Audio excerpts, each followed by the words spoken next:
பிழைப்பான்டான்னு சொன்னேன், கேட்க மாட்டேன்ட்ட. ஒரு விளக்கெண்ணெய் கொடுத்தாதான் பிழைப்பான்னா, விளக்கெண்ணெய்னால பிழைக்கல.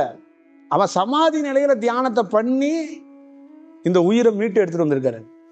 அங்க நல்லா கவனிக்க, நாங்க எழுதப்பட்டிருக்கிறதுல அந்த யுத்தேஸ்வர கிரி வந்து அவர்கிட்ட சொல்லும் போது, ராமன் இந்த மாதிரி ஆயிட்டான், இறந்துட்டான் குருநாதா, நீங்க என்ன குருநாதா நீங்க இப்படி பண்ணிட்டீங்களே அப்படின்னு சொல்லும் போது தியானத்துல உட்கார்றான்னு சொல்லிட்டு இவர் சமாதிக்கு போயிட்டாரு.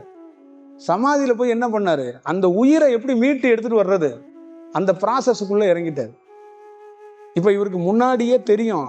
அப்ப இந்த பிரபஞ்சம் என்ன பண்ணுன்னா, அவன் ஓடி வருவான்டா, வந்ததுக்கு அப்புறம் நீ உட்காரு, அது வரைக்கும் கொஞ்சம் வெயிட் பண்ணுன்னு வச்சிருக்கோம். இதே தானே நம்ம ஊர்ல மாயாண்டி சாமி பண்ணி காட்டினாரு. ஒரு குழியை வெட்டிட்டு போய் உட்கார்ந்தாருல, ஒரு உயிருக்காக போராடின ஒருத்தரை அவரை போய் உட்காந்து 48 நாள் உள்ள உட்காந்து அந்த மண்ணில் உட்காந்து அந்த வேலையை பண்ணாரு. அப்ப என்ன பண்ணார், அவர் என்ன ஆயுதம் எடுத்துட்டு போனாரு, ஆபரேஷன் பண்ணாரா?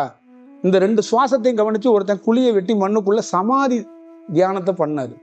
அப்ப ஒருத்தனுடைய உள்ள போய் அந்த உயிரை மீட்டு எடுத்துட்டு வர்றது, அந்த கரும வினையை, அந்த நோயை வந்து சரி செய்யறது, இதுதான் அதோட வடிவம்.